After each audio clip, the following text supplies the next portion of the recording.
اعوذ باللہ من الشیطان الرجیم بسم اللہ الرحمن الرحیم الحمد للہ رب العالمین الصلاۃ والسلام علی اشرف الانبیاء والمرسلین۔ اللہ کریم سورہ بنی اسرائیل کی ابتدا کچھ یوں کرتا ہے کہ اپنا انٹروڈکشن کہتا ہے کہ پاک ہے وہ ذات۔ اپنے بارے میں اللہ کریم فرماتا ہے ہر قسم کے عیب سے پاک ہے ہمارا رب۔ پاک ہے وہ ذات جس نے سیر کرائی اپنے بندے کو مسجد حرام سے مسجد اقصیٰ تک۔ یہ معراج شریف کی پہلا سفر تھا جو رسول اللہ صلی اللہ علیہ وآلہ وسلم نے مکہ سے بیت المقدس تک کیا۔ اس کے بعد پہاڑی کی چوٹی جس پہ اب ایک عمارت تعمیر ہے جسے قبہ صخرہ کہا جاتا ہے، اوپر جانے والی وہ قبہ جو اس مقام پہ بنایا گیا جہاں سے رسول اللہ صلی اللہ علیہ وآلہ وسلم اسینڈ کر کے، اسینشن بھی کہتے ہیں اسے، آسمانوں کی طرف گئے۔ یہ عبد الملک بن مروان نے یہ قبہ تعمیر کروایا تھا، اور اس کی یہ 8 کونے والی عمارت ہے اور اس پہ گنبد ہے سنہری رنگ کا، جسے ہم غلط سمجھتے ہیں کہ یہ بیت المقدس ہے۔ یہ بیت المقدس نہیں بلکہ وہ مقام جہاں سے رسول اللہ صلی اللہ علیہ وآلہ وسلم اپنے رب سے ملنے آسمانوں پر گئے اور بہت سے انبیاء سے ملاقات بھی ہوئی۔ یہ غلط فہمی دور کر لیں، یہ کریکشن ہو جانی چاہیے کہ بیت المقدس مسجد ریکٹینگل شیپ میں ہے جیسے عام طور پہ ہماری مساجد ہوتی ہیں، اور اس کے اوپر گنبد گہرے نیلے رنگ کا ہے، یہ گولڈن کلر کا گنبد ہے۔ یہ ایک سازش کے تحت بیت المقدس کو بھلانے کے لیے ہمارے دشمنوں نے اس کو پرومیننٹ کیا ہوا ہے، اور ہم ناسمجھی میں بغیر تحقیق کیے اسے ہی بیت المقدس سمجھتے رہتے ہیں، اور اسی تصویر کو اس کے علامت کے طور پہ یا اس کی شکل صورت کے طور پہ استعمال کرتے ہیں۔ رسول اللہ صلی اللہ علیہ وآلہ وسلم آسمانوں کی سیر کرتے ہوئے 7ویں آسمان تک گئے، بیت المعمور دیکھا، سدرۃ المنتہا دیکھا، اللہ کریم کی زیارت کی، اللہ سے ہم کلام ہوئے۔ اس کے بعد اللہ کریم نے جب سیر کرانے کی بات کی ہے تو رسول اللہ کو اللہ کریم نے اس کائنات کی سیر کرائی، اس کائنات کے تمام احوال سکھائے بتائے۔ اور میں نے ایک سیشن پہلے عرض کی تھی کہ رسول اللہ صلی اللہ علیہ وآلہ وسلم فرماتے ہیں کہ اللہ کریم نے اپنا دست قدرت میرے کندھوں کے درمیان رکھا، جس کی ٹھنڈک میں نے اپنے سینے تک محسوس کی۔ تو اس مہربانی سے اللہ کی میں نے کائنات کی ہر شے جان لی، سمجھ لی، میرے علم میں آ گئی۔ اور اس کے بعد بھی اگر کوئی رسول اللہ صلی اللہ علیہ وآلہ وسلم کے متعلق نیگیٹو معنوں میں امی استعمال کرے تو پھر اپنی عقل پہ ہی رویا جا سکتا ہے اور کچھ نہیں کیا جا سکتا۔ جس کے متعلق اللہ کریم فرمائے کہ میں رحمان ہوں، نہایت مہربان ہوں، ہمیشہ مہربان ہوں، مہربانی کا اندازہ نہیں کیا جا سکتا میری۔ علم القرآن، میں نے قرآن سکھایا اپنے بندے کو۔ یہ علم کے موتی، علم کی بے حساب ذخائر اور خزائن قرآن کریم میں موجود ہیں، صاحب قرآن نے ہمیں بتائے ہیں۔ یہ کیسے ممکن ہے کہ کوئی استاد، کوئی بلا تمثیل بغیر کسی نسبت کی بات کر رہا ہوں، کوئی آتھر، کوئی فلاسفر، کوئی نیا آئیڈیا دینے والا، کوئی نیا علم دینے والا لوگوں کو بتا رہا ہے اور خود وہ نہ جانتا ہو۔ ہمیں اپنے دشمنوں کی لائن نہیں لینی چاہیے، ہمیں یہ بات بڑی اچھی طرح سمجھ لینی چاہیے کہ علم تو سرکار کے قدموں کی خاک ہے۔ علم کا منبع ہی رسالت مآب صلی اللہ علیہ وآلہ وسلم ہے۔ مجھے نہیں سمجھ آتی کہ اتنی سی بات، اتنی سادہ سی بات لوگوں کو سمجھ میں کیوں نہیں آتی۔ امی کا مطلب بھی میں بارہا سمجھا چکا ہوں، کسی زبان کو سمجھنے والا، نہ سمجھنے والا جو اس کو لکھ نہ سکتا ہو، کسی زبان کو لکھ نہ سکنا یا اس زبان کے لکھے ہوئے کو پڑھ نہ سکنا، اس زبان کے لیے امی ہے۔ ایک ڈاکٹر، MBBS ڈاکٹر ہے، وہ بہت اچھا جانتا ہے ہنر میڈیسن کا، سرجری کا، لیکن اس سے چائنیز پڑھنی نہیں آتی، تو چائنیز اسے امی ہی کہیں گے چائنیز زبان کے لیے، لیکن وہ ڈاکٹر ہوگا۔ اس کے علم کو چیلنج نہیں کریں گے، وہ صرف اپنی زبان کے متعلق بات کریں گے۔ تو یہ ہمیں سمجھ لینا چاہیے رسالت مآب صلی اللہ علیہ وآلہ وسلم کے علم اور مقام کے بارے میں۔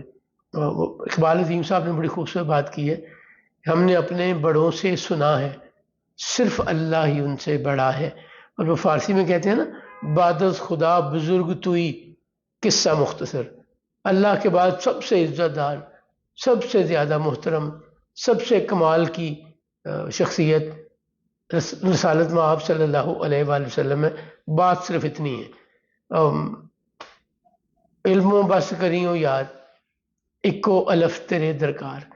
اگر سمجھ آ جائے تو ایک الف ہی کافی ہے علم کے لیے، علم کے مقام کے لیے، اور جہالت کے لیے آپ جتنی مرضی کتابیں کسی جانور پہ لاد دیں، کسی ٹیبل پہ رکھ دیں، کسی کمرے میں رکھ دیں، وہ نہ وہ کمرہ عالم ہو جائے گا، نہ وہ کتاب، نہ وہ ٹیبل عالم ہو جائے گی، نہ وہ جانور عالم ہو جائے گا۔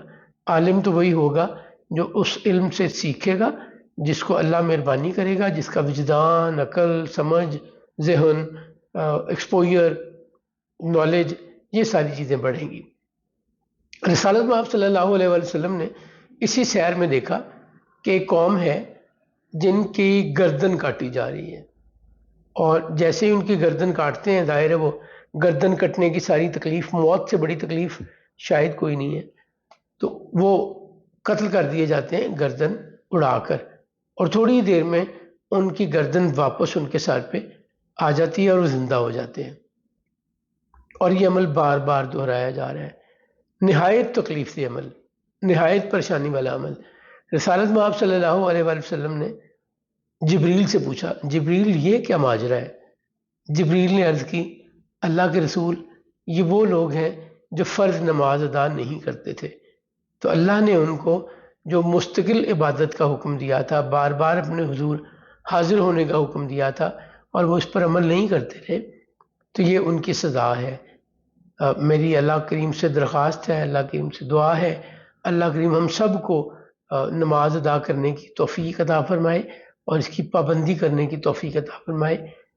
جو وقت گزر گیا، اگر ہم نہیں نمازیں ادا کر سکے تو آج سے ہم یہ پکا ارادہ کر لیں، اس پہ عمل کریں، اپنی زندگی کا حصہ بنا لیں۔ اپنے مالک کی ناراضگی نہیں چاہیے ہمیں، مالک راضی ہو گیا تو سب خیر ہے، وہ بڑا مہربان ہے۔